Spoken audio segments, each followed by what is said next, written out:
Hello champions, welcome to origin. मेरा नाम Prince Kumar है और आप सभी का बहुत बहुत स्वागत है। आप सभी का नेशनलिज्म इन इंडिया के एक नए टॉपिक में बहुत बहुत स्वागत है। इस वीडियो लेक्चर के थ्रू हम एक नया टॉपिक पढ़ने वाले हैं नेशनलिज्म इन इंडिया का, जिसका नाम है rebellion in the country side.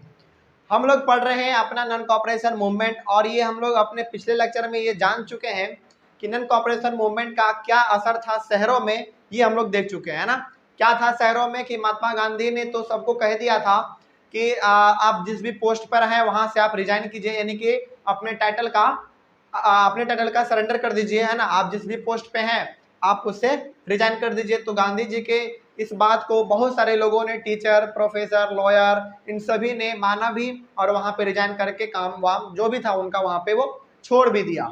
और बहुत सारे बच्चे सरकारी स्कूल में जो पढ़ते थे, यानी कि जो स्कूल में पढ़ते थे, और वो स्कूल किसके अंडर में था? ईस्ट इंडिया कंपनी के अंडर में था। वहां से भी उन लोगों ने बस्ता बोरिया जो भी था उठा के वापस आने लगे थे। लेकिन हम लोग ये भी देखे थे कि गांधी जी का मूवमेंट शहरों में, नॉन कॉपरेशन मूवमेंट शहरों में उतना ज़्यादा सफल नहीं हो पाया। इसके पीछे रीजन क्या था? कि इसके पीछे मेनली हमारा दो रीजन था। पहला ये कि खादी बहुत ही महंगा था और गांधी जी ने कह रखा था कि ब्रिटिश गुड्स का बहिष्कार करो, यानी कि ब्रिटिश गुड्स का बॉयकॉट करो, तो उसके बदले में हम लोग कुछ तो कुछ पहनेंगे ना। तो उसके लिए हम लोगों के पास एक ही ऑप्शन था, क्या? खादी। और खादी ही क्यों? क्योंकि उस समय इंडिया में केवल और केवल खादी ही बनता था, है ना। और खादी उस समय पे इतना ज़्यादा महंगा था, एक्सपेंसिव था, कि हम लोग उसको अफोर्ड नहीं कर पाते थे। ये हमारा पहला रीजन था। दूसरा रीजन क्या था? दूसरा रीजन आप लोग बताएंगे, फटाफट कमेंट कीजिए कि दूसरा रीजन क्या था। दूसरा रीजन ये था कि कोई भी अल्टरनेटिव इंस्टीट्यूशन नहीं था, यानी कि यदि टीचर गवर्नमेंट मतलब कौन? ईस्ट इंडिया कंपनी, यानी कि ब्रिटिशर्स, वहां से यदि टीचर रिजाइन कर रहे हैं तो कहाँ पे जाकर पढ़ाएंगे? कोई दूसरा इंस्टीट्यूट तो होना चाहिए, कोई दूसरा स्कूल तो होना चाहिए, ताकि वहां पे जाके टीचर्स, प्रोफेसर या फिर लॉयर यदि हैं तो वो दूसरे कोर्ट में जाके अपना जो प्रैक्टिस है उसको वो फॉलो कर सके। लेकिन ऐसा कहीं पे भी गांधी जी ने बना के नहीं दिया था, यानी कि अल्टरनेटिव इंस्टीट्यूशन नहीं था, जिसके कारण गांधी जी का नॉन कॉपरेशन मूवमेंट शहरों में उतना ज्यादा सफल देखने को नहीं मिला। कोई दिक्कत नहीं, ये दो उसका ड्रॉबैक था। पहला ये कि खादी क्लॉथ बहुत ही एक्सपेंसिव था। दूसरा ड्रॉबैक ये कि कोई भी अल्टरनेटिव इंस्टीट्यूशन नहीं था। इसको शुरू करने से पहले छोटी सी चीज है जो कि हम लोग एक बार रिवाइज करेंगे, और वो रिवाइज इसलिए कर रहे हैं क्योंकि वो इस पूरे टॉपिक का इंपॉर्टेंट एक हिस्सा है ना। सबसे पहला ये कि गांधी जी ने जितना भी मूवमेंट लॉन्च किया, अभी तक तो हम लोग केवल दो ही मूवमेंट के बारे में जान रहे हैं। पहला रॉलेट सत्याग्रह। रॉलेट सत्याग्रह मूवमेंट गांधी जी ने क्यों शुरू किया था? रॉलेट एक्ट के खिलाफ किया था, है ना। और एक और चीज, रॉलेट एक्ट क्या था? रॉलेट एक्ट एक ऐसा एक्ट था जहां पे कि ब्रिटिशर्स के पास ये पूरा का पूरा पावर था, पूरा का पूरा कंट्रोल था कि जहां पे भी पॉलिटिकल एक्टिविटी हो रहा है उसको वो दबा सकते हैं, बंद कर सकते हैं, और जिस किसी पे उसको शक हुआ उसको वहां से उठा के जेल में डाल सकते थे without any trial for 2 years, यानी कि 2 साल के लिए वो वहां पे जेल में उसको रख सकते हैं। ये था हमारा रॉलेट एक्ट। उसके बाद एक और हमारा था मार्शियल लॉ। मार्शियल लॉ कब लगाया जाता है? जब छोटे मोटे पुलिस ऑफिसर्स ये सबसे वहां के एरिया को कंट्रोल नहीं वो कर पाते हैं, तब वहां पे लगाया जाता है मार्शियल लॉ। और मार्शियल लॉ में पूरा का पूरा पावर किसके पास रहता है? आर्मी के पास रहता है। कोई दिक्कत नहीं। और आर्मी पे जिस किसी पे शक हो गया डायरेक्ट उसको गोली मार देता है। यही हुआ था कहाँ पे? जलियांवाला बाग में, जो कि करवाया किसने था? जनरल डायर ने। याद रखिएगा, हमेशा याद रखिएगा कि रॉलेट एक्ट और मार्शियल लॉ दो अलग अलग चीज था। याद रखिएगा, रॉलेट एक्ट में केवल और केवल वो पॉलिटिकल एक्टिविटी को दबा सकता था, और दूसरा किसी पे शक हुआ तो उसको उठा के जेल में डाल सकता था 2 साल के लिए। ये केवल और केवल हमारा रॉलेट एक्ट था। लेकिन मार्शियल लॉ ये अलग चीज था। मार्शियल लॉ में जिस किसी पे भी शक हुआ उसको वो डायरेक्ट वहां पे गोली मार सकता था। इस प्रकार का था हमारा मार्शियल लॉ। और मार्शियल लॉ में पूरा का पूरा पावर किसके पास रहता है? आर्मी के पास रहता है। तो जब जलियांवाला बाग हत्याकांड हुआ उस समय पे रॉलेट एक्ट भी लगा हुआ था और मार्शियल लॉ भी लगा हुआ था। कोई दिक्कत नहीं।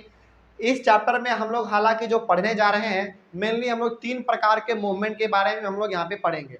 पहला रॉलेट सत्याग्रह, जो कि हम लोग पढ़ चुके हैं, जो कि किसके खिलाफ चलाया गया था? रॉलेट एक्ट के खिलाफ चलाया गया था, इसलिए उसका नाम गांधी जी ने क्या दिया? रॉलेट सत्याग्रह। उसके बाद हम लोग पढ़ेंगे नॉन कॉपरेशन, जो कि हमारा अभी चल रहा है। उसके बाद हम लोग पढ़ेंगे सिविल डिसओबीडियंस मूवमेंट। इन तीनों के बारे में हम लोग, हालांकि रॉलेट सत्याग्रह के बारे में हम लोग पढ़ चुके हैं, नन कॉपरेशन के बारे में पढ़ रहे हैं। एक लेक्चर इसका स्टार्ट हो भी चुका है, वो खत्म भी हो चुका है, और इसके आगे एक दो लेक्चर और चलेगा हमारा नन कॉपरेशन का। उसके बाद हमारा आएगा सिविल डिसोबीडियंस मूवमेंट।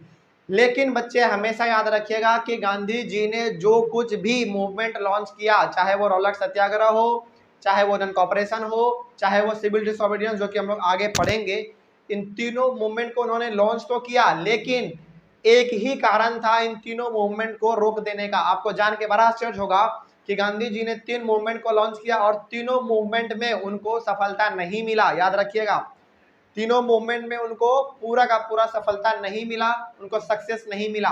रॉलेट सत्याग्रह में भी उनको सक्सेस नहीं मिला, कोई दिक्कत नहीं। उसके बाद फिर नन कॉपरेशन में भी उनको सक्सेस नहीं मिलेगा, ये हम लोग अभी पढ़ेंगे। और सिविल डिसोबीडियंस मूवमेंट में भी उतना ज्यादा उनको सक्सेस देखने को नहीं मिला। हाँ, लेकिन बहुत हद तक इन तीनों मूवमेंट के थ्रू गांधी जी ने अंग्रेजों पे प्रेशर डाला। प्रेशर इतना ज्यादा डाल दिया कि अंग्रेज इतना ज्यादा वो दबाव महसूस करने लगे कि वो इंडिया छोड़ के चले गए। लेकिन इन तीनों मूवमेंट को एक समय ऐसा भी आया जहां पे कि गांधी जी ने इन तीनों का तीनों मूवमेंट को रोक दिया था। रोकने के पीछे एक ही रीजन था, आप याद कीजिए। गांधी जी का सबसे बड़ा सेंटेंस क्या था? सबसे पहला उनका क्या कहना था कि हम लोग जो भी मूवमेंट लॉन्च करेंगे उसमें कहीं पे भी वायलेंस नहीं होना चाहिए। लेकिन इन तीनों मूवमेंट को रोकने का जो कारण हम लोग आगे जानेंगे, वो केवल और केवल एक ही चीज है, वो है हमारा वायलेंस, यानी कि हिंसा। गांधी जी बिल्कुल ये नहीं चाहते थे कि हमारे मूवमेंट में जरा सा भी मारपीट, जरा सा भी हिंसा देखने को मिले, लेकिन इन तीनों मूवमेंट में हमको पूरा का पूरा मारपीट ही देखने को मिलेगा। इसीलिए गांधी जी ने इन तीनों के तीनों मूवमेंट को रोक दिया। यदि आप रिमेंबर कर पा रहे हो तो याद कीजिए कि रॉलेट सत्याग्रह मूवमेंट गांधी जी ने क्यों वापस ले लिया था, क्यों रोक दिया था? क्योंकि जलियांवाला बाग हत्याकांड हो गया था, वहां पे वायलेंस बढ़ गया था। कोई दिक्कत नहीं, बात समझ में आ गया? तो वो हमारा क्या था, एक वायलेंस था। इसमें भी हम लोग पढ़ने जा रहे हैं और इसमें भी हम लोगों को वायलेंस ही देखने को मिलेगा, जिसके कारण गांधी जी ने नन कॉपरेशन मूवमेंट शुरू तो किया, लेकिन वायलेंस के कारण उनको रोकना पड़ा। ये हम लोग इसमें पढ़ेंगे। सिविल डिसोबीडियंस में भी वायलेंस के कारण ही उसको रोकना पड़ा, वो भी हम लोग आगे पढ़ेंगे। तो इसमें हमारा था नन कॉपरेशन मूवमेंट में कि शहरों में किस प्रकार नन कॉपरेशन मूवमेंट चल रहा था, उसका क्या असर था, ये हम लोग देख रहे थे। हालांकि शहरों में क्या था, मूवमेंट तो चालू हुआ, लेकिन उसका 2 ड्रॉबैक भी था। पहला क्या कि खादी बड़ा एक्सपेंसिव था, दूसरा ये कि कोई भी अल्टरनेटिव इंस्टीट्यूशन नहीं था, जिसके कारण गांधी जी का यहाँ पे आप कह सकते हैं कि नन कॉपरेशन पूरी तरीके से शहरों में सक्सेसफुल नहीं रहा। अब हम लोग जा रहे हैं कि नन कॉपरेशन मूवमेंट का क्या हाल था गाँवों में। गाँव में क्या हाल था देखते हैं। मेनली हम लोग यहाँ पे 2 जगह के बारे में पढ़ने वाले हैं। पहला है हमारा अवध के बारे में और दूसरा है हमारा आंध्र प्रदेश के गुडेम हिल के बारे में। ठीक है, इन 2 जगहों के बारे में हम लोग पढ़ के ये जानेंगे कि नन कॉपरेशन मूवमेंट का क्या हाल था गाँवों में। कोई दिक्कत नहीं। अब आगे बढ़ते हैं कि क्या था नन कॉपरेशन मूवमेंट अवध में। सबसे पहला चीज कि अवध में जो मूवमेंट चल रहा था नन कॉपरेशन यानी कि असहयोग आंदोलन, हमेशा याद रखिएगा कि नन कॉपरेशन केवल और केवल क्या था कि आप जो हमको कहेंगे हम उसका सहयोग नहीं करेंगे, हम आपके साथ कॉपरेट नहीं करेंगे, यानी कि आप जो कहिएगा वो हम बिल्कुल भी नहीं मानेंगे। यही था हमारा नन कॉपरेशन मूवमेंट। तो यहाँ पे क्या हो रहा था इसको हम लोग जान लेते हैं। यहाँ पे किसके बात को नहीं माना जाएगा, तो यहाँ पे मेनली 2 इंसान के बातों को हम लोग नहीं मानेंगे, और वही हो गया हमारा नन कॉपरेशन मूवमेंट। कहाँ पे? अवध में। यहाँ पे पहला है हमारे पास तालुकदार और दूसरा है हमारा लैंडलॉर्ड। पहला है तालुकदार और दूसरा है हमारा लैंडलॉर्ड। समझते हैं इन दोनों के बारे में। अवध में जो मूवमेंट चल रहा था नन कॉपरेशन का, वो चल रहा था मेनली पीजेंट मूवमेंट, यानी कि छोटे मोटे किसानों का आंदोलन वहां पे चल रहा था। अब किसके खिलाफ चल रहा था, समझते हैं इस चीजों को। सबसे पहले बात तो ये कि अवध में जो नन कॉपरेशन मूवमेंट हो रहा था, वो मूवमेंट लीड किया जा रहा था बाबा रामचंद्र के द्वारा। किसके द्वारा? बाबा रामचंद्र के द्वारा। ये बाबा रामचंद्र क्या थे? एक सन्यासी थे। सन्यासी कौन होते हैं? जिनको कि घर गृहस्थी से कोई मतलब नहीं रहता है ना। यही था हमारा बाबा रामचंद्र। बाबा रामचंद्र एक सन्यासी थे जो कि फिजी से आए हुए थे, एक इंडेंचर्ड लेबर के रूप में रह के। याद रखिएगा कि बाबा रामचंद्र ये ऐसे इंसान थे जो कि अवध में नॉन कॉपरेशन मूवमेंट को लीड कर रहे थे, और ये एक सन्यासी थे जो कि फिजी से इंडेंचर्ड लेबर रह के आ चुके थे। अब सवाल ये है कि इंडेंचर्ड लेबर क्या होता है ना। देखिए हमारे वर्ल्ड में, हमारे पृथ्वी पे बहुत पहले दो प्रकार का सिस्टम चलता था। पहला ये कि यदि हम मान लीजिए हमको कोई काम है तो हम इंसानों को डायरेक्टली खरीद लेंगे जिंदगी भर के लिए। ये सिस्टम पहले था, याद रखिएगा कि पहले ये सिस्टम था कि मान लीजिए हम पावरफुल आदमी है, मेरे पास पैसा है, तो हम क्या करेंगे, अपने घर में काम करने के लिए लोगों को खरीद लेंगे जिंदगी भर के लिए।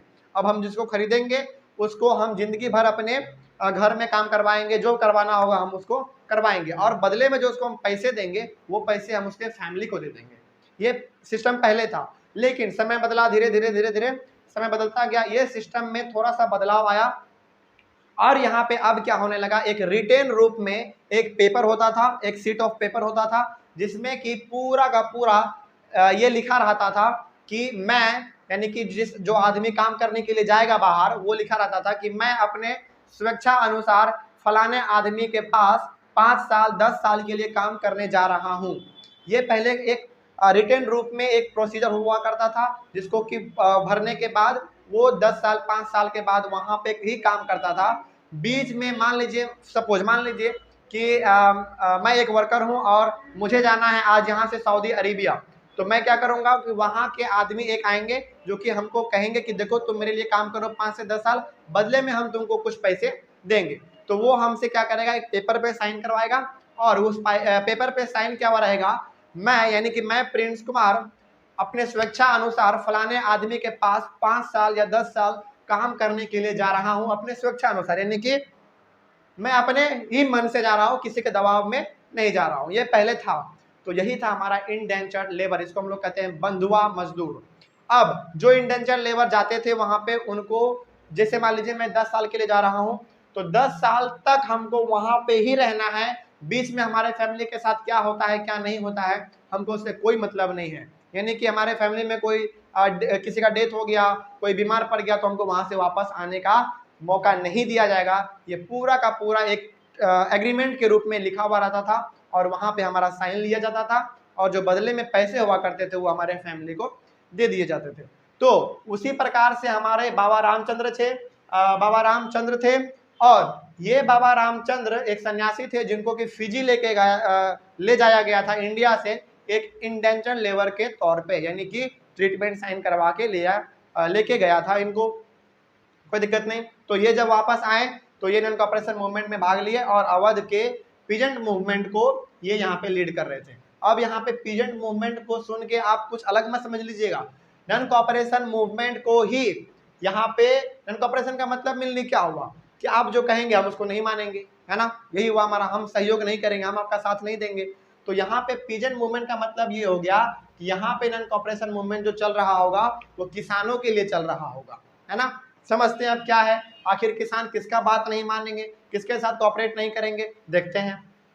Movement against Talukdar and landlords.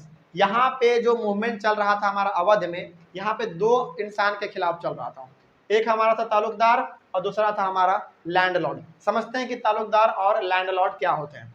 Landlord का मतलब तो हो गया जमींदार, है ना, लैंडलॉर्ड का मतलब हो गया जमींदार। और ये तालुकदार क्या होते थे, ये तालुकदार ऐसे इंसान हुआ करते थे जिनको कि ब्रिटिश अपने पास रखते थे, और इनका काम मिलने क्या होता था, इसका काम होता था कि तुम जाओ किसानों के पास और उनसे टैक्स, रेवेन्यू, जो भी उसका अनाज है, जो भी पैसे हैं, जो भी हमारा निकलता है वो लेकर आओ। सपोज मान लीजिए यदि मैं तालुकदार हूं और मैं किसी अंग्रेज के अंडर में हूं, तो अंग्रेज मुझे कहेगा कि प्रिंस तुम जाओ किसानों के पास जाओ और उनसे टैक्स लेकर आओ। यदि वो टैक्स नहीं दे रहे हैं तो उनको तुम फॉर एग्जांपल आप कह सकते हैं उसको तुम बैडली ट्रीट भी करो। इस प्रकार से यानी कि हमको ये पूरा का पूरा पावर मिलेगा अंग्रेजों से कि मैं जो चाहूँ वो किसानों के साथ कर सकता हूँ, लेकिन कब, जब मुझे वो टैक्स नहीं देंगे तब। बात समझ में आ गया। तो तालुकदार और लैंडलॉर्ड यहाँ पे दो अलग अलग चीज थे। लैंडलॉर्ड तो हो गया मेनली जमींदार जिनके पास जमीन बहुत है, जो कि अपने जमीन को किसी को रेंट पे देते हैं कि लो तुम खेती करो, बदले में हमें तुम कुछ पैसे दे देना। और तालुकदार हमारा एक अंग्रेज का खास आदमी हुआ करता था जो कि पूरा का पूरा काम क्या संभालता था, पीजेंट से टैक्स लेना, उससे अनाज लेना, पैसे लेना टैक्स के रूप में। तो ये था। तो इन दोनों आदमी के खिलाफ ही नॉन कॉपरेशन मूवमेंट चल रहा था। कहाँ पे? अवध में। जो कि लीड कर रहे थे कौन? बाबा रामचंद्र, जो कि एक सन्यासी थे और फिजी से वो एक इंडेंचर्ड लेबर के तौर पे रह के आ चुके थे इंडिया। उसके बाद यहाँ के किसानों का मेन डिमांड क्या था? देखिए यहाँ पे demanded high rent from peasants, peasants had to do begar without any payment. इन दोनों का यहाँ पे ये कहना था कि तुम हमें हाई रेंट दो, मतलब ये कि तुम जो मेरे जमीन पे खेती कर रहे हो, जैसे मान लीजिए इस लैंडलॉर्ड के जमीन पे कोई किसान खेती कर रहा होगा तो उससे ये ज़्यादा रेंट मांग रहा था, कोई दिक्कत नहीं। उसके बाद ये चूंकि अंग्रेज का खास आदमी है तो इसको भी टैक्स चाहिए, ये भी अपना टैक्स ज़्यादा मांग रहा था। अब हमारे पास, अब हम मान लीजिए कि कुछ देर के लिए मैं किसान हूँ और हम खेती कर रहे हैं, और खेती करने के बदले, और चूंकि मेरा लैंड भी अपना नहीं है तो लैंड के बदले में रेंट इसको देना है हमको, प्लस टैक्स के रूप में इसको भी देना है। इन लोगों का ये कहना था कि तुम हमको जो रेंट दे रहे हो या फिर जो तुम हमको टैक्स दे रहे हो उसमें इजाफा करो, यानी कि थोड़ा सा बढ़ा के दो, कोई दिक्कत नहीं। बात समझ में आ गया? उसके बाद पीजेंट्स हैड टू डू बेगर। और इसके बाद हुआ क्या करता था ना कि मान लीजिए कोई किसान नहीं दे पाया, टैक्स नहीं दे पाया, रेंट नहीं दे पाया लैंडलॉर्ड और तालुकदार को, तो ये लोग क्या करते थे, इसको फोर्स करते थे पीजेंट को कि तुम हमारे लिए काम करो एक बेगर के तौर पे। अब सवाल है कि ये बेगर क्या है? बेगर क्या है? जब हम लोग किसी के लिए काम करते हैं विदाउट एनी पेमेंट, उसको हम लोग कहते हैं बेगर। मतलब कि मान लीजिए मैं किसी के यहाँ पे काम करूं और बदले में मुझे कुछ पैसे ना मिले तो मैं कहूंगा कि मैं एक बेगर के तौर पे काम कर रहा हूं, कोई दिक्कत नहीं। तो इन दोनों ये पीजेंट्स लोगों को ये फोर्स क्या करते थे कि यदि तुम हमें अपने रेंट को या फिर आप हमें टैक्स नहीं देंगे तो आप हमारे लिए एक बेगर के तौर पे काम करेंगे, यानी कि आप हमारे लिए काम तो करेंगे लेकिन बदले में हम आपको कोई भी पेमेंट नहीं करेंगे। पेमेंट क्यों नहीं करेंगे? क्योंकि आपने हमारा रेंट भी नहीं दिया है और टैक्स भी नहीं दिया है, कोई दिक्कत नहीं। उसके बाद they demanded reduction of revenue. अब आप इस चीज को यहां से कनेक्ट कर पा रहे होंगे कि इनका मेन डिमांड क्या था इन दोनों का, कि तुम हमें टैक्स और रेंट थोड़ा सा ज्यादा करके दो, यानी कि थोड़ा सा उसमें इजाफा करके दो। अब तो किसानों का क्या डिमांड होगा? किसानों का डिमांड क्या होगा? रिडक्शन इन रेवेन्यू, कि आप जो हमसे टैक्स या फिर जो रेवेन्यू ले रहे हैं पैसे के रूप में उसको कम कर दीजिए, है ना। ये हमारा डिमांड था किसका? मेनली पीजेंट्स लोगों का। उसके बाद they also demanded abolition of begar and social boycott of oppressive landlord. Peasants का और कुछ डिमांड था, क्या था? एबोलिशन ऑफ बेगर, यानी कि बेगर का जो सिस्टम है वो खत्म किया जाए, यानी कि हम आपके लिए काम करेंगे तो विदाउट एनी पेमेंट नहीं करेंगे, बल्कि यदि काम करेंगे तो आप हमें कुछ बदले में पैसे देंगे। ये भी इनका मेन डिमांड था। उसके बाद फिर social boycott of oppressive landlord. अब बहुत बार क्या होता था ना कि जमींदार लोगों को यदि पीजेंट्स लोग रेंट नहीं दे पाते थे उसके जमीन के बदले में, तो ये लोग बैडली इन लोगों को पीटा भी करते थे, है ना। तो इनसे भी ये लोग छुटकारा चाह रहे थे।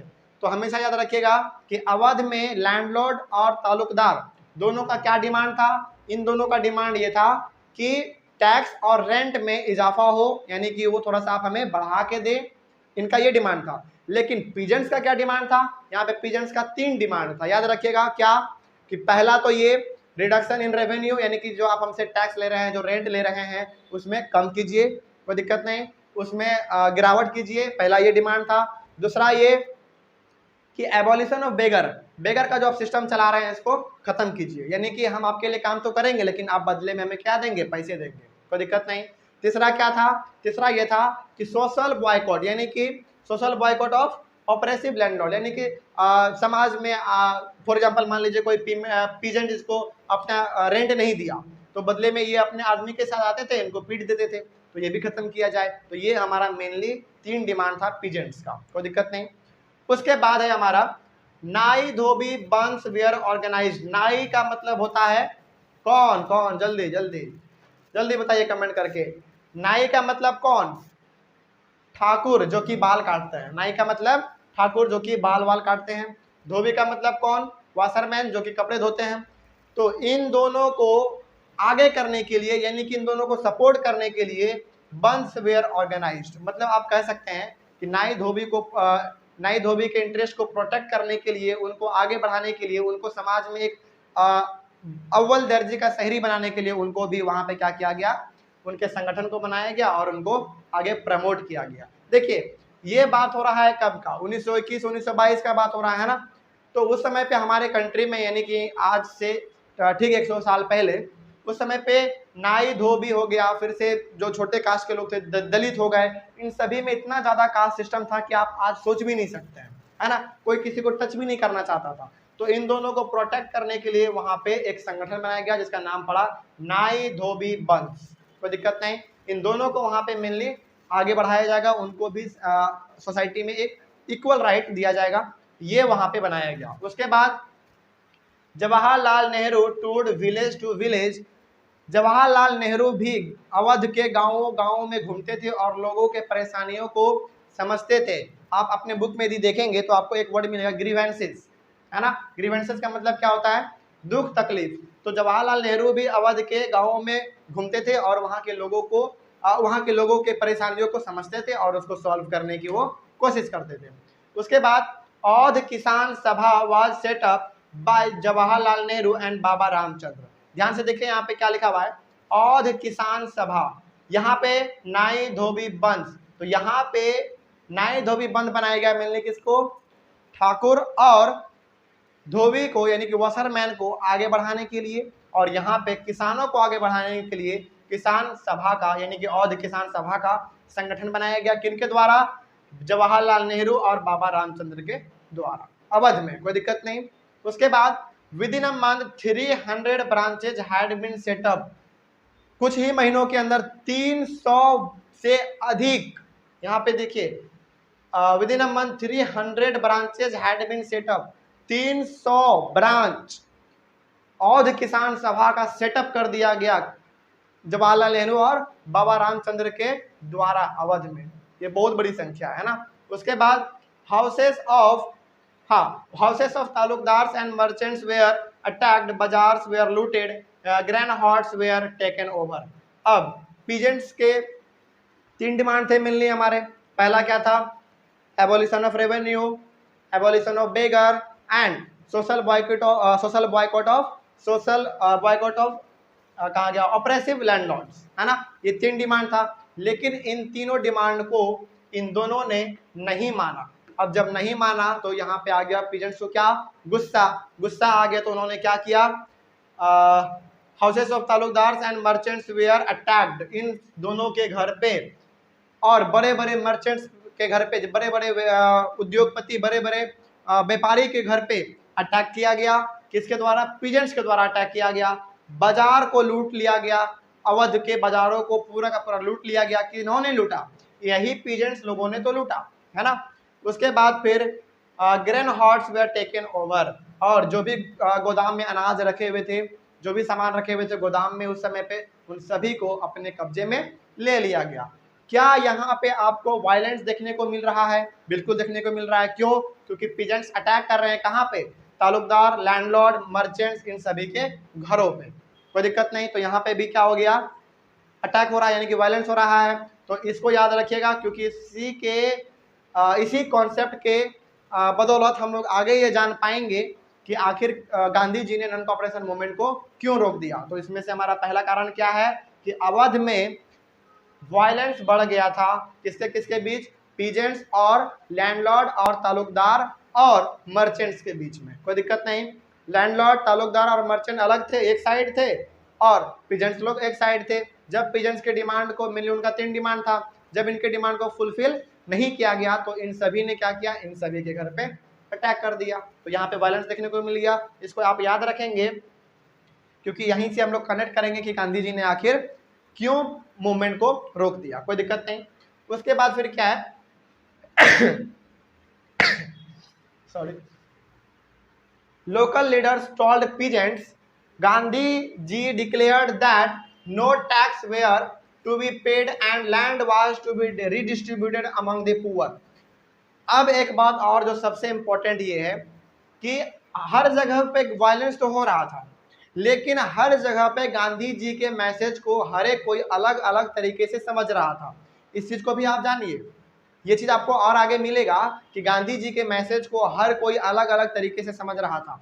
तो यहाँ पे क्या था कि लोकल लीडर्स यानी कि जो छोटे मोटे लीडर थे हमारे, उन्होंने छोटे मोटे लोगों को, किसानों को ये कह दिया कि गांधी जी ने कह दिया है कोई भी अब टैक्स नहीं देगा और अपने ही गाँव में लोगों को जमीन रिडिस्ट्रीब्यूट किया जाएगा, यानी कि जिसके पास बहुत सारा जमीन है उससे लेके गरीबों में जमीन बांटा जाएगा। ऐसा लोकल लीडर्स कह रहे थे, किनको? किसानों को कह रहे थे। लेकिन याद रखिएगा हमेशा कि गांधी जी ने ऐसा कहीं पे भी कोई चीज नहीं कहा था। क्या गांधी जी ने कभी कहा, यहाँ पे हम लोग जो अभी पढ़े हैं या फिर जो इसके पहले भी पढ़े हैं, क्या गांधी जी ने कहीं पे भी कभी कहा था कि हम लोग कि अब पीजेंट्स टैक्स नहीं पे करेंगे? ऐसा कहीं भी उन्होंने नहीं कहा। क्या ये भी गांधी जी ने कभी कहा था कि जमीन जो है गरीबों में बराबर बांटा जाएगा? ऐसा भी गांधी जी ने कभी नहीं कहा। लेकिन छोटे मोटे लीडर्स ने उनके मैसेज को गलत तरीके से समझ लिया और उनके गांधी जी के मैसेज को गलत तरीके से फैलाया भी। कोई दिक्कत नहीं समझने में। लेकिन आप इस चीज को हमेशा याद रखेंगे यहाँ पे कि अवध में किसानों के बीच में और इन दोनों के बीच में प्लस मर्चेंट्स के बीच में हिंसा बढ़ गया था, यानी कि वायलेंस बढ़ गया था, जिसके कारण हमको मालूम चलेगा कि गांधी जी ने इस मूवमेंट को भी, यानी कि नॉन कॉपरेशन मूवमेंट को भी रोक दिया है। यहाँ तक तो कोई दिक्कत नहीं है। अब बात समझ में आ गया। तो याद रखिएगा कि गांधी जी के मैसेज को हर जगह पे गलत तरीके से देखा जा रहा था, उसके मतलब को अलग तरीके से लोग समझ ले रहे थे, है ना। लेकिन गांधी जी ने ऐसा कभी भी नहीं कहा था। अब है उसके बाद दूसरा हमारा केस गाँव का, जो है आंध्र प्रदेश के बारे में। जो है आंध्र प्रदेश के बारे में क्या है, यहाँ पे भी पीजेंट मूवमेंट का ही जिक्र किया गया है। यहाँ पे भी पीजेंट मूवमेंट ही है। देखते हैं पीजेंट मूवमेंट क्या है। Peasant movement Gudem hills of Andhra Pradesh. यहाँ पे आंध्र प्रदेश में आपको यदि कभी मौका मिले तो आंध्र प्रदेश जाएं और वहाँ पे आपको एक हिल मिलेगा जिसका नाम है गुडेम हिल्स। कोई दिक्कत नहीं। गुडेम हिल्स में भी हमारा एक नॉन कॉपरेशन देखने को मिल रहा था। क्या था यहाँ पे जरा देखते हैं। जिस प्रकार से यहाँ अवध में मूवमेंट को लीड कर रहे थे बाबा रामचंद्र, उसी प्रकार गुडेम हिल्स में मूवमेंट को लीड कर रहे थे कौन? अलूड़ी सीताराम राजू। अलूड़ी सीताराम राजू, ये तीनों अलग अलग शब्द नहीं है, ये एक ही शब्द है, एक ही इंसान का ये नाम है, अलूड़ी सीताराम राजू। अब इन लोगों का क्या था यहाँ पे मिली मूवमेंट का रीजन क्या था, इसको हम लोग यहाँ पे समझते हैं। देखिए गुडेम हिल्स में आंध्र प्रदेश में आपको हिल से मालूम चल रहा है कि अच्छा ऐसा एरिया होगा जहाँ पे कि पहाड़ होगा, पहाड़ के ऊपर कुछ बहुत बड़े बड़े ट्री उड़ी होंगे, है ना। और आपको ये भी मालूम चल रहा होगा कि जंगलों में मेनली रहते कौन है? आदिवासी लोग रहते हैं, है ना, ट्राइबल्स पीपल रहते हैं हमारे। तो ये जो अलूड़ी सीताराम राजू हैं ये हमारा मेनली बिलोंग करते थे आदिवासी फैमिली से, कोई दिक्कत नहीं। और वहाँ पे जितने भी गुडेम हिल्स में रहने वाले लोग थे वो सारे के सारे आदिवासी लोग ही थे। अब यहाँ पे क्या हुआ था ना कि अंग्रेज लोग गुडेम हिल्स के लोगों को ये कह दिए थे कि अब तुम लोग जंगलों में नहीं जाओगे और जंगलों में किसी भी प्रकार की एक्टिविटी को परफॉर्म नहीं कर पाओगे। अब आपको मालूम होगा कि आदिवासी लोगों का मेनली जीवन जो है वो किस पे डिपेंड रहता है? जंगलों पे डिपेंड रहता है, पहाड़ों पे डिपेंड रहता है। अब अंग्रेजों ने इसको पहाड़ों में यानी कि जंगलों में जाने से ही रोक दिया। तो अब यहाँ पे गुडेम हिल्स के लोगों को ये लगा कि अंग्रेज हमारे लिवलीहुड को तो अफेक्ट कर ही रहा है, बल्कि इसके साथ साथ हमारे ट्रेडिशनल राइट को भी छीन रहा है ना। देखिए पूरा का पूरा जो लिवलीहुड यानी कि जो जीवन यापन चलता है ट्राइबल्स लोगों का यानी कि आदिवासी लोगों का, वो पूरा का पूरा जंगलों पे ही डिपेंड रहता है वो लोग, है ना। क्योंकि जंगल से लकड़ी इकट्ठा करना, फिर से जंगल से सब्जी लेना, फिर जंगल से फल लेना, इन सारी चीज़ों को लेकर मार्केट में वो लोग बेचते हैं और उनसे उनका अपना घर परिवार चलता है। लेकिन अंग्रेजों ने इन सभी चीज़ों पर रोक लगा दिया।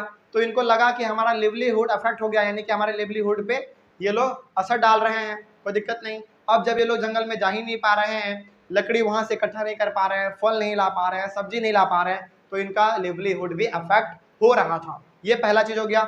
दूसरा चीज़ ये था कि इन लोगों का ट्रेडिशनल राइट ही होता है, यानी कि इन लोगों का जन्म से ही अधिकार रहता है कि आप लोग पूरा का पूरा जंगल को यूज मतलब कर सकते हैं। आप जिस प्रकार से जंगल को यूज करना चाहें आप यूज कर सकते हैं। मतलब कि ये लोग, इन लोगों के यहाँ बच्चा पैदा होता ही, बच्चे को पैदा होते ही ये लोग पूरा का पूरा डिपेंड हो जाता है किस पे? जंगल पे। तो ये इनका मिली ट्रेडिशनल राइट हो गया, यानी कि इनके पास ये राइट है। लेकिन इनको अब लगा कि ये हमारा ट्रेडिशनल राइट है और ये ट्रेडिशनल राइट हमारा छीना जा रहा है, किसके द्वारा? अंग्रेजों के द्वारा। हमेशा याद रखिएगा, यहाँ पे दो ही चीज़ों के कारण यहाँ पे हिंसा बढ़ने को देखने को मिलेगा। पहला ये कि अंग्रेजों ने जंगलों में जाने से रोक दिया था, पहला ये। दूसरा चीज़ ये कि इनको लगा कि जब हम जंगल में अब जा ही नहीं पाएंगे तो हमारा जीवन यापन कैसे चलेगा, पहला ये। दूसरा ये कि इनको लगा कि मेरा ट्रेडिशनल राइट छीना जा रहा है, क्योंकि ये लोगों का शुरू से ही पूरा का पूरा जीवन जो है वो डिपेंड रहता है जंगलों पे। अब ये लोग क्या कर रहे हैं यहाँ पे, अल्लूरी सीताराम राजू और इनके साथ साथ ये लोग अपनाने जा रहे हैं guerrilla militant movement. Guerrilla militant guerrilla movement, कोई दिक्कत नहीं, ये भी हमारा तीनों एक ही शब्द है। क्या है? Militant guerrilla movement. ये मिलिटेंट गुरिल्ला मूवमेंट क्या है? ये एक ऐसा, एक आप कह सकते हैं कि एक ऐसा तरीका है लोगों को मारने का, जहाँ पे कि लोग पेड़ पे छुप के, पेड़ के डाली के पीछे छुप के ये लोग तीर से वार करते हैं। आप किसी न किसी मूवी में भी जरूर देखे होंगे कि ऐसा बहुत जगह होता है। किसी मूवी में आप इस प्रकार इसको देखे होंगे तो आप कनेक्ट कर पा रहे होंगे कि पैरों पे छुप के, फिर से पैर के डाली के पीछे छुप के ये लोग क्या करते हैं, सामने वाले पे अटैक करते हैं तीर से, है ना, तीर धनुष से। कोई दिक्कत नहीं, यही था हमारा मिलिटेंट गुरिल्ला मूवमेंट। तो अल्लूरी सीताराम राजू प्लस इसके सारे साथी लोग जो भी थे गुडेम हिल्स के, ये लोग सारे छुप के पैर के पीछे छुप के, फिर से पैर के ऊपर चढ़ के ये लोग क्या करते थे, अंग्रेजों पे तीर से हमला क्या करते थे। और इसी के कारण यहाँ पे वायलेंस हमको देखने को मिला, किसके किसके बीच? गुडेम हिल्स के लोगों के बीच और अंग्रेजों के बीच में। कोई दिक्कत नहीं। उसके बाद फिर क्या हुआ? गवर्नमेंट क्लोज फॉरेस्ट एरिया, ये तो हम लोग जान ही चुके हैं कि सरकार ने यानी कि ईस्ट इंडिया कंपनी ने क्या किया था, जंगलों को घेर दिया था, वहां पे कोई नहीं जा सकता है। Preventing people from entering into forest, लोगों को वहां पे जाने से रोक दिया था। उसके बाद to collect fuel fruits and vegetables, वो लोग ना अब वहां से लकड़ी ला सकते थे जलावन के लिए, ना फल ला सकते थे, ना ही सब्जी ला सकते थे। उसके बाद क्या हुआ? देयर लिवलीहुड अफेक्टेड, इनका लिवलीहुड तो अफेक्ट हुआ, and their traditional right were denied, इनको लगने लगा कि मेरा जो ट्रेडिशनल राइट है, जो मेरा शुरू से लेके आज तक जो हमारा राइट है, उसको छीना जा रहा है अंग्रेजों के द्वारा, ये इनको ऐसा लगने लगा। उसके बाद government began forcing to do begar for road construction. अब जरा देखिए, यहाँ पे गुस्सा और इसलिए बढ़ जाएगा गुडेम हिल्स का, गुडेम हिल्स के लोगों का, क्योंकि यहाँ पे पहली बात तो आप उनको जंगल में जाने नहीं दे रहे हैं, दूसरी बात आप उसके ट्रेडिशनल राइट को छीन रहे हैं, तीसरी बात आप उनको बेगर के लिए फोर्स कर रहे हैं, यानी कि काम करो पैसे नहीं देंगे, बेगर के लिए आप फोर्स कर रहे हैं। बेगर का मतलब हम लोग यहाँ से जान चुके थे कि आप हमारे लिए काम तो करेंगे लेकिन बदले में हम आपको पैसे नहीं देंगे। अब जरा बताइए, इनको जंगल में भी जाने के लिए नहीं मिल रहा है, इनका ट्रेडिशनल राइट भी छीना जा रहा है, प्लस अंग्रेज लोग उसको फोर्स भी कर रहे हैं कि तुम हमारे लिए काम करो लेकिन बदले में हम तुमको पैसे नहीं देंगे, तो इनका गुस्सा और बढ़ेगा। ये तो स्वाभाविक सा बात है ना। तो इनका गुस्सा बढ़ा, और ये किस चीज के लिए बेगर करना चाह रहे थे? रोड कंस्ट्रक्शन के लिए, यानी कि सड़कों को बनाने के लिए। तो उसके बाद क्या हुआ? द हिल पीपल रिवोल्टेड, यही गुस्सा के कारण क्या क्या इन लोगों के बीच में झगड़ा झड़प जो भी था वो देखने को हमको मिला। तो क्या हम लोग यहाँ पे कह सकते हैं अवध वाला केस और आंध्र प्रदेश वाला केस को देखकर क्या हम लोग ये कह सकते हैं कि दोनों जगह पर, दोनों गांवों में हमको वायलेंस देखने को मिल रहा है? बिल्कुल देखने को मिल रहा है। यहाँ पे वायलेंस किसके किसके बीच था? लैंडलॉर्ड, तालुकदार और मर्चेंट्स अलग और पीजेंट्स अलग, इन दोनों के बीच में यहाँ पे लड़ाई झगड़ा था, क्योंकि पीजेंट्स लोगों ने इन सभी के घर पे अटैक किया, वहाँ पे इन सारे अनाज को लूट लिया गया, है ना। ये हमारे यहाँ पे वायलेंस देखने को मिला, जो कि गांधी जी जस्ट इसके खिलाफ थे, गांधी जी कभी भी वायलेंस नहीं चाहते थे। एक ये हो गया। और ये आंध्र प्रदेश के गुडेम हिल्स में किसके किसके बीच में वायलेंस था? अंग्रेज के बीच में था और गुडेम हिल्स के लोगों के बीच में था। अब यदि आपसे सवाल पूछे क्या इन दोनों केस में आपको वायलेंस देखने को मिला? बिल्कुल देखने को मिला। क्या गुडेम हिल्स में आपको वायलेंस देखने को मिला? बिल्कुल देखने को मिला, कोई दिक्कत नहीं। गुडेम हिल्स में हमेशा याद रखिएगा, गुडेम हिल्स वाले केस में मिलिटेंट गुरिल्ला मूवमेंट हमारा वहां पे फैला हुआ था, जहां पे कि लोग, आदिवासी लोग मेनली पेड़ के डाली के पीछे छुप के, फिर से पेड़ के ऊपर चढ़ के, ऊपर से तीर से हमला करते थे किस पे? अंग्रेजों पे, जिसके कारण यहाँ पे क्या हुआ? हिंसा बढ़ गया, वायलेंस बढ़ गया, जिसके कारण हम लोगों को आगे मालूम चलेगा कि गांधी जी ने नॉन कॉपरेशन मूवमेंट को रोक दिया था, ये हमको आगे मालूम चलेगा। अब चूंकि इस मूवमेंट को लीड कर रहे थे कौन? अल्लूरी सीताराम राजू। अल्लूरी सीताराम राजू के बारे में हम लोग नेक्स्ट लेक्चर में पढ़ेंगे लेकिन इस मूवमेंट को जो लीड कर रहे थे वो अल्लूरी सीताराम राजू कर रहे थे, और मिलिटेंट गुरिल्ला मूवमेंट करते हुए अल्लूरी सीताराम राजू को अंग्रेजों ने पकड़ लिया था और बाद में उसको फांसी पे भी चढ़ा दिया था। ये हम लोग अपने नेक्स्ट लेक्चर में पढ़ेंगे। ये हमारे पास दो गांव का केस था, एक अवध के बारे में और एक आंध्र प्रदेश के गुडेम हिल्स के बारे में, जहाँ पे कि हमको ये देखने को मिला कि गांधी जी तो चाहते थे नॉन वायलेंस, लेकिन यहाँ पे वायलेंस ही हमको देखने को मिल रहा है, जिसके बारे में हम लोग आगे जानेंगे कि गांधी जी को कुछ कारण से, और ये दोनों कारण भी इन्हीं कारणों के कारण गांधी जी को नॉन कॉपरेशन मूवमेंट को रोकना पड़ा। तो ये था हमारा आज का क्लास। इसमें कोई भी डाउट हो तो आप कमेंट कीजिए, हम लोग पूरा कोशिश करेंगे आपके कमेंट का जवाब देने का। तो आज का क्लास यहीं पे ओवर करते हैं। Thank you very much.